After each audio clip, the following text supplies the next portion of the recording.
SIR అంటే కొత్త ఓటర్ల జాబితాను తయారు చేయడమే అన్నారు తెలంగాణ ఎన్నికల అధికారి సుదర్శన్ రెడ్డి. సర్ ప్రక్రియపై వివరణ ఇచ్చిన ఆయన ఓటర్ల జాబితాను పూర్తిగా ప్రక్షాళన చేయడం కోసమే సర్ ప్రక్రియ చేపడుతున్నట్లు చెప్పారు. ఇందుకోసం రాష్ట్రంలో 3,38,00,000 మందికి ఎన్యూమరేషన్ ఫామ్స్ పంపిణీ చేశామని, ప్రతి ఒక్కరూ ఎన్యూమరేషన్ ఫామ్ పూర్తిగా ఫిలప్ చేయాలని సూచించారు సుదర్శన్ రెడ్డి. ఎస్ఐఆర్ ప్రక్రియతో ఉద్దేశపూర్వకంగా ఓటు తొలగించే ఛాన్స్ లేదన్నారు. Special intensive revision, special summary revision అనేది కూడా ప్రతి సంవత్సరము చేస్తూ ఉంటాం.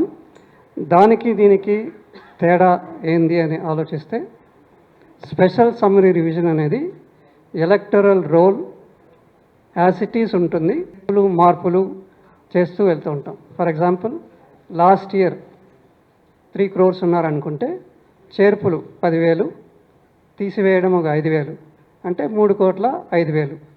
సో ఆ విధంగా చేర్పులు మార్పులతో స్పెషల్ సమ్మరీ రివిజన్ అనేది ఉంటుంది.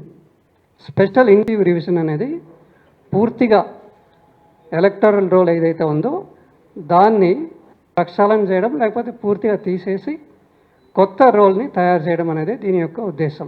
ఎలక్టరల్ రోల్లో చాలా మార్పులు చేర్పులు అవన్నీ కూడా చేయకపోవడం, చనిపోయిన వాళ్ళ పేర్లు తీయకుండా అలానే ఉంచడం, తర్వాత వేరియస్ అదర్ కారణాల వల్ల ఇట్ రిక్వైర్స్ క్లెన్సింగ్, అంటే పూర్తి ప్రక్షాళన చేయాలనేది ఉద్దేశంతో ఇప్పుడు స్పెషల్ ఇంటెన్సివ్ రివిజన్ మన రాష్ట్రంలో చేపట్టడం జరిగింది.